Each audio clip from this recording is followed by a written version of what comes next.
नमस्कार विद्यार्थी मित्रांनो, मी संतोष सरवदे सरकारी DNA मराठी या माझ्या मराठी यूट्यूब चॅनलमध्ये आपलं मनपूर्वक स्वागत आहे.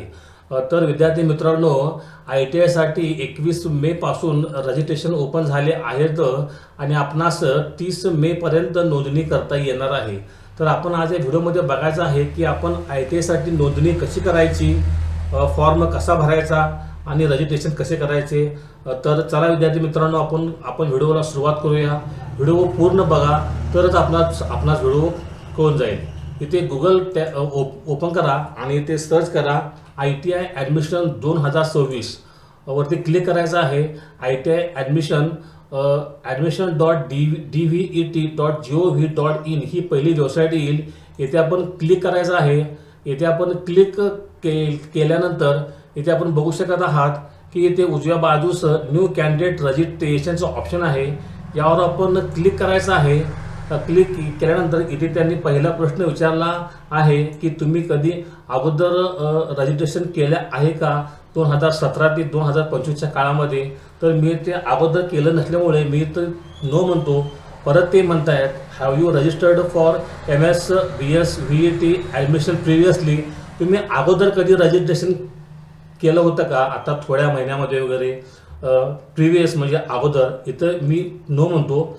नो म्हटल्यानंतर इथे आपण बघायचं आहे न्यू रजिस्ट्रेशन कॅन्डिडेट्स. इथं हा ऑप्शन ओपन होतो. इथे नेम ॲज पर आधार कार्ड, आपण इथे आधार कार्ड प्रमाणे नाव टाकून घ्यायचं आहे. First name, middle name, last name. इथे मी नाव टाकून घेतो.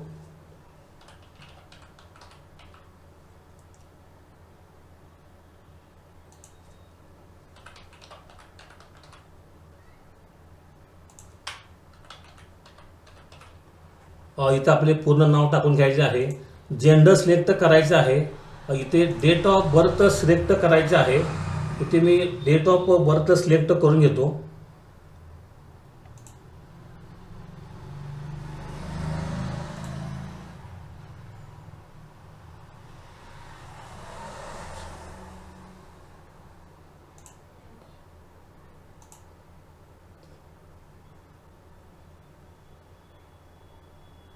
इथे महिना सिलेक्ट करायला पाहिजे. महिना इथे मी बर्थ डेट सिलेक्ट करून घेतलेली आहे. बर्थ डेट इथे मी सिलेक्ट करून घेतो.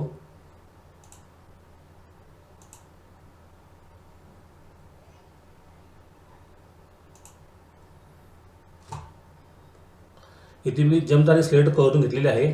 इथे आपला मोबाईल नंबर टाकायचा आहे. इथे मी आणि इथे फोन नंबर व्हेरीफाय करायचा आहे. फोन नंबर व्हेरीफाय केल्यानंतर आपल्या आधार लिंक फोनवरती एक OTP येतो. आपण तो इथे OTP टाकून घ्यायचा आहे. इथे मी OTP टाकून घेतो. व्हेरीफाय OTP म्हणायचा आहे. इथे मी OTP व्हेरीफाय केलेला आहे. इथे आपण स्क्रीनवर बघत आहात. इथे ईमेल ID असेल तर टाका, नाही नसेल तर काय गरज नाही आहे. इथे एक आपण सिक्युरिटी क्वेश्चन निवडायचा आहे. सिक्युरिटी क्वेश्चनमध्ये आपण इथे बघायचं आहे की आपण कोणताही सिक्युरिटी क्वेश्चन निवडा. मी इथे हु इज युअर फ्रेंड निवडतो. इथे आपण आन्सर टाकायचा आहे आणि आपला एक पासवर्ड सिलेक्ट करून घ्यायचा आहे.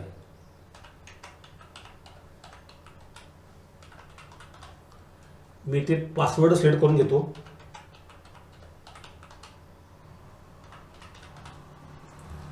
इथे कॅप्चा व्हेरिफिकेशन करायचं आहे. इथे कॅप्चाचं उत्तर द्यायचं आहे आणि रजिस्टर नाववरती क्लिक करायचं आहे. तर इथे आपण बघू शकत आहात रजिस्टर नाववरती क्लिक केल्यानंतर आपणास आपला ॲप्लिकेशन नंबर येऊन जातो आणि आपले रजिस्ट्रेशन इथे होते. रजिस्ट्रेशन आपले इथे होते. इथे आपण प्रोसेस टू लॉग इन म्हणायचं आहे. आपण ॲप्लिकेशन IDचं प्रिंट काढून घ्यायचे आहे किंवा स्क्रीनशॉट किंवा फोटो काढून घ्यायचा आहे आणि इथे आपण परत लॉग इन करून घ्यायचं आहे. इथे मी माझा ॲप्लिकेशन ID आणि पासवर्ड टाकून परत लॉग इन करून घेतो. साइन इन म्हणायचं आहे. इथे आपण बघू शकत आहात साइन इन म्हटल्यानंतर इथे प्रोफाईल ओपन होते. इथे तुम्ही प्रोसेस टू फिल प्रोफाईल. आता आपण आपली प्रोफाईल पूर्ण करायची आहे. इथे सर्व आपण सूचना वाचून घ्यायच्या आहेत. Candidate is not required upload any document आपण कोणतेही अपलोड करायचे नाही आहेत. Concern IT will be inform and that required shall be insert candidate edit information. इथे आपली पूर्ण माहिती आहे की कॅन्डिडेट शूड कॉन्टॅक्ट हेल्पलाईन.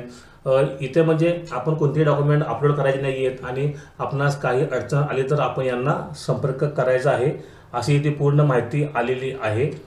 तर आपण इथे ओके म्हणायचं आहे आणि ओके म्हणून इथं आपण भरलेलं आपले नाव येते. इथे आपण आपला परत आधार नंबर टाकायचा आहे.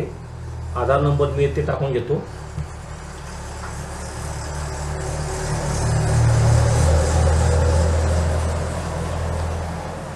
आधार व्हेरीफाय करून घ्यायचं आहे. इथे मी आधार व्हेरीफाय करून घेतो. तर माझं इथे आधार व्हेरिफिकेशन पूर्ण झालेलं आहे. अपार आय डी इथं कंपल्सरी नाही आहे, त्यामुळं अपार आय डी मी टाकत नाही आहे. ॲन्युअली इन्कम टाकायचं आहे. मी इथे बिलो 1 लाख टाकतो. ब्लड ग्रुप इथे टाकून घ्यायचं आहे. इथे ब्लड ग्रुप मी टाकून घेतो. कॉन्टॅक्ट नंबर इथं आपला आलेला आहे. अल्टरनेट फोन नंबर असेल तर टाका, नसेल तर सोडून द्या. अल्टरनेट फोन नंबर असेल तर टाका, नसेल तर टाकून द्या, सोडून द्या. Do you have WhatsApp number असेल तर टाका, नसेल तर सोडून द्या. असेल तर इथं यस म्हणायचं आहे. इथं मी नो म्हणतो आणि आपण इथं सेव्ह अँड प्रोसीड करायचं आहे. मी इथं सेव्ह अँड कंटिन्यू म्हणतो. इथे सेव्ह अँड कंटिन्यू म्हटल्यानंतर आपली पहिली स्टेप पूर्ण होते. तर इथे आपण आपला पत्ता टाकून घ्यायचा आहे. इथे मी पत्ता टाकून घेतो. कंट्री इंडिया आली आहे. पिनकोड टाकायचा आहे. मी इथे पिनकोड टाकून घेतो.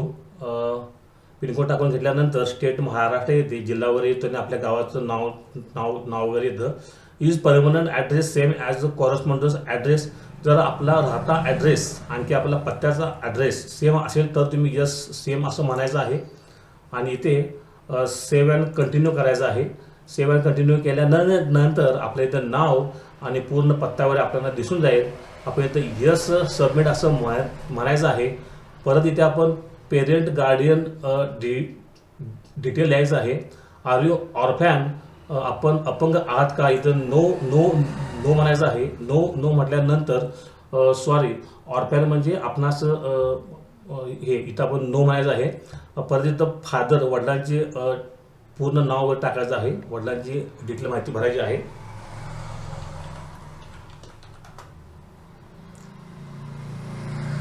इथे मिडल नाव भरायचं आहे.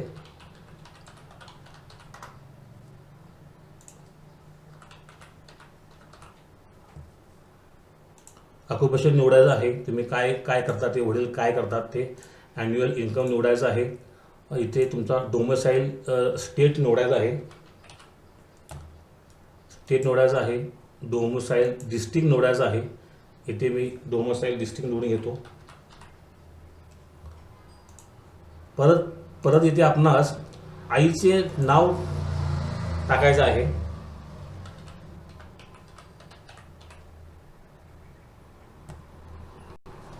आईचे इथे मिडल नेम टाकायचे आहे.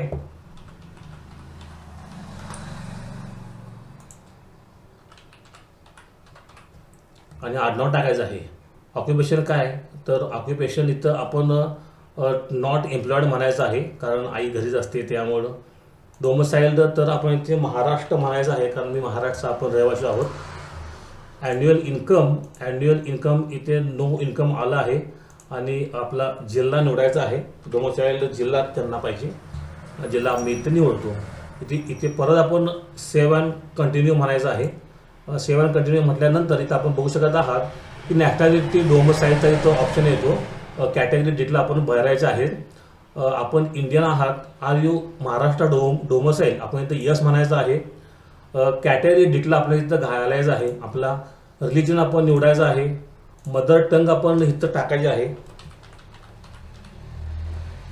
मदर टंग टाकल्यानंतर candidate eligible to religious minority, आपण मायनॉरिटी नाही आहे त्यामुळे इथं नो म्हणायचं आहे. इथे आपली कॅटेगरी निवडायची आहे आणि इथं आपली कास्ट आपण निवडून घ्यायची आहे. कास्ट निवडल्यानंतर इथे आपण सेव्ह अँड कंटिन्यू करायचं आहे. इथे आपण डोमिसाइलचा काय तर आपण भरायचं राहून गेला आहे. हां, इथे आपण डोमोसाईल डिस्ट्रिक्ट टाकायचं राहिलं आहे. तर इथे आपण आपलं डोमोसाईलचा डिस्ट्रिक्ट टाकायचा आहे. इथं आपण सेव्ह ऑन कंटिन्यू म्हणायचं आहे. मी ते सेव्ह ऑन कंटिन्यू म्हणतो. सेव्ह ऑन कंटिन्यू म्हटल्यानंतर इथे आपणास ऑदर कॅटेगरी डिटेल भरायचे आहे. आपण डिसॅबिलिटी आहात का असेल तर यस म्हणा, नसेल तर नो म्हणा.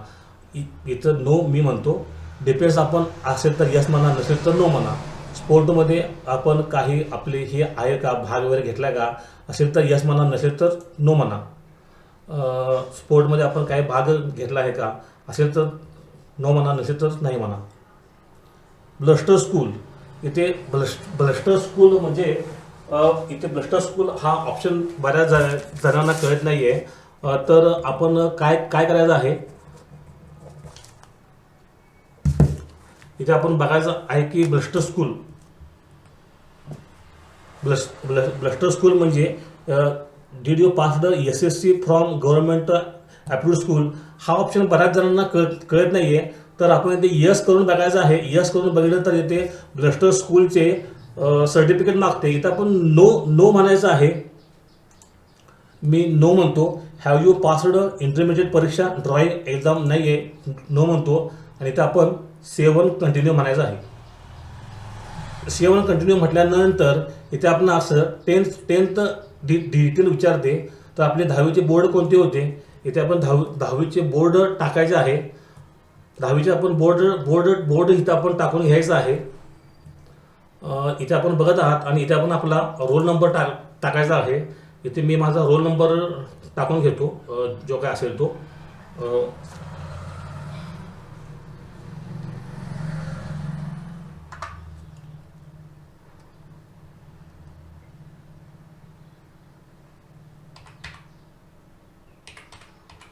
इथे माझा मी रोल नंबर टाकून घेतो, म्हणजे आपला जो सीट नंबर असेल तो. पासिंग एक्झाम इथे आपण निवडायचं आहे. इयर ऑफ पासिंग इथे आपण निवडायचं आहे. मी इथे पासिंग इयर निवडतो. इथं पासवर्ड मंथ आपण निवडायचं आहे.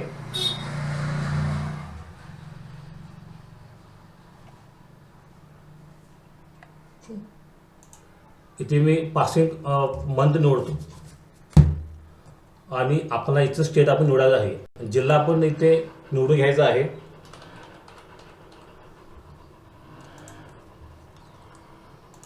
तालुका आपण निवडायचा आहे. Have you passed in state standard आपण यस म्हणायचं आहे. Do you belong to blind आपण ब्लाइंड नाही आहे, त्यामुळे नो इथे म्हणा. Have you passed standard with maths subject, maths subject आपण यस इथे म्हणायचं आहे. Have you passed with standard science subject आपण यस म्हणायचं आहे. Have you taken technical subject, जर आपण टेक्निकल सब्जेक्ट घेतले असतील तर आपण यस म्हणा किंवा नो म्हणा. मी इथे नो म्हणतो. तर इथे आपण बघू शकत आहात की टोटल मार्क जे मार्क पडले होते, इथे जे मार्क पडले होते तिथे टोटल मार्क इथं आपण टाकून घ्यायचे आहेत. इथे आपण आपले टोटल पूर्णपणे मार्क टाकून घ्या. याच्या अगोदर आपण वरती बघायचं आहे. आपण इथे वरती परत बघूया. आपण इथे आपले बोर्ड टाकून घ्यायचे आहे. आपला रोल नंबर टाकून घ्यायचा आहे. आपला रोल नंबर टाकून घेतल्यानंतर इथे आपण आपला सीट नंबर टाकून घ्यायचा आहे. परत आपण इथे खाली येऊया. इथे आपल्याला जे टोटल मार्क पडले आहेत ते आपले टोटल आपण इथे मार्क टाकायचे आहेत. मी ते टोटल मार्क टाकून घेतो.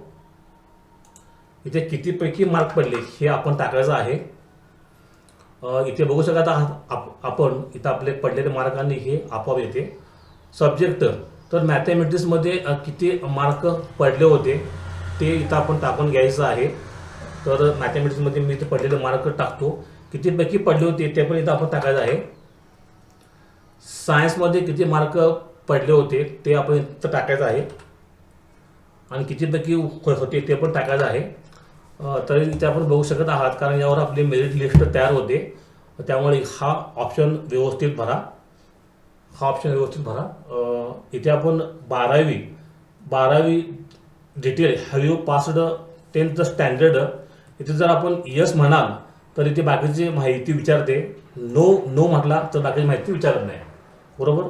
हायेस्ट क्वालिफिकेशन असेल तर टाका, नसेल तर सोडून द्या. आपण SSC पासच म्हणायचं आहे आणि आपल्या इथं आपण बोर्ड नॉट ॲप्लिकेबल म्हणायचं आहे आणि इथे आपण सेव्ह अँड कंटिन्यू म्हणायचं आहे. इथे विलेज टाकायचं बाकी राहून गेले, इथं विलेज मी टाकून घेतो. हां, इथं विलेज विचारत आहे तर इथं विलेज मी टाकून घेतो. तुम्ही इथं सेव्ह आणि कंटिन्यू म्हणून घ्या. सेव्ह आणि कंटिन्यू म्हटल्यानंतर तुमची इथं 10वीच्या मार्काची डिटेल आणि मेरिट क्रमांक येतो. जर आपणास सबमिट करायचा असेल तर आपण कन्फर्म अँड सबमिट इथे म्हणायचं आहे. इथे आपण कन्फर्म अँड सबमिट म्हणायचं आहे. इथे मी कन्फर्म अँड सबमिट म्हणतो. मी इथे कन्फर्म अँड सबमिट म्हणतो. सबमिट केल्यानंतर इथं आपण पाहू शकत आहात previous training detail. Have you appeared for ITI previously. तुम्ही अगोदर ITIला ॲडमिशन घेतलं होतं का. इथं आपण नो म्हणायचं आहे. घेतलं असेल तर यस म्हणायचं आहे आणि इथं सेव्ह अँड कंटिन्यू करायचं आहे. परत इथे विचारत आहे होम डिस्ट्रिक्ट, तुमचा जिल्हा कोणता आहे. होम डिस्ट्रिक्ट तर तुम्ही 10वी जिथून झाला होता तो जिल्हा विचारते.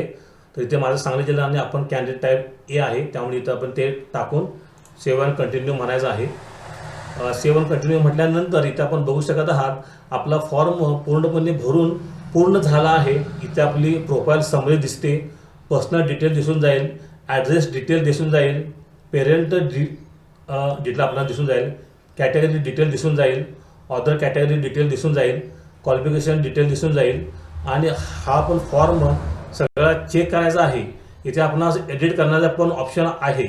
इथे आपण फॉर्म सबमिट करायच्या अगोदर एडिट करता येईल. आपण पूर्ण चेक करायचं आहे आणि इथे आपण कन्सर्न द्यायचं आहे आणि लॉक प्रोफाईल म्हणायचं आहे. लॉक प्रोफाईल म्हटल्यानंतर आपण इथे बघायचं आहे की आपल्या इथं प्रोफाईल लॉक होते. आपण यस अँड सबमिट म्हणायचं आहे. इथे done, you have submitted and save your document. तर इथे आपला एक ॲप्लिकेशन ID जनरेट होतो. तर इथे आपण आपला एक कॅन्डिडेट प्रोग्राम डॅशबोर्डवरती जनरेट ॲप्लिकेशन IDवरती क्लिक करायचं आहे. क्लिक केल्यानंतर आपले काम पूर्ण झालेले आहे. तर इथे आपण प्रिंट ॲप्लिकेशन फॉर्म, इथे आपण आपल्या फॉर्मची प्रिंट देऊ शकता. इथे आपण आपल्या फॉर्मची प्रिंट देऊ शकता. प्रिंट म्हणाल तर इथे आपण आपला हा फॉर्म येतो. ही आपण फॉर्मची प्रिंट द्यायची आहे आणि आपल्यासोबत ठेवायची आहे. इथे मी हे क्लोज करून घेतो. डॅशबोर्ड इथे परत येतो. आता इथे फी, ॲप्लिकेशन फी आणि इथे प्रिंट रिसिप्ट असे 2 ऑप्शन आहेत. तर इथे आपण पे ॲप्लिकेशन फीवरती क्लिक करायचं आहे आणि आपले 100 रुपयाचे पेमेंट करायचे आहे. 100 रुपयाचे पेमेंट केल्यानंतर आपणास प्रिंट जनरेट होईल. आपण हा आपला ॲप्लिकेशन फॉर्म प्रिंट काढून घ्यायचा आहे आणि ही पेमेंट केलेली पावती आणि आपलं प्रिंट जनरेट केलेले हे ॲप्लिकेशन याचे दोन सेट घेऊन आपण जे आपण सेंटर निवडतो, म्हणजे आपल्या जवळचं प्रायव्हेट किंवा गव्हर्नमेंट ITI कॉलेज, त्या कॉलेजमध्ये जाऊन आपण आपले डॉक्युमेंट व्हेरिफिकेशन करायचे आहेत आणि आपण डॉक्युमेंट व्हेरिफिकेशन केल्यानंतर इथे कन्फर्मेशन पेंटिंग दाखवत आहे. जेव्हा आपण आपले डॉक्युमेंट व्हेरिफिकेशन करायला जाल आणि व्हेरिफिकेशन केल्यानंतर जेव्हा आपले पूर्ण डॉक्युमेंट व्हेरीफाय होतील तेव्हा इथे कन्फर्मेशन कंप्लीट असे येईल आणि कंप्लीट आल्यानंतर आपण कॅप राऊंडला पात्र असाल. आपला कॅप राऊंड हा 1 जून ह्यांनी तारीख दिलेली आहे. पण 1 जूनला सुरू झाला तर ठीक आहे किंवा 1 जूनच्या नंतर सुद्धा आपला कॅप राऊंड सुरू होईल. तर विद्यार्थी मित्रांनो, ITI साठी रजिस्ट्रेशन कसं करायचं याच्यासाठी मी एक व्हिडिओ बनवला होता. माझा हा व्हिडिओ आपणास कसा वाटला हे मला कळण्यासाठी माझ्या सरकारी DNA मराठी या यूट्यूब चॅनलला लाईक करा, शेअर करा आणि हा व्हिडिओ आवडला असल्यास सबस्क्राईब करा. धन्यवाद. थँक्यू मित्रांनो.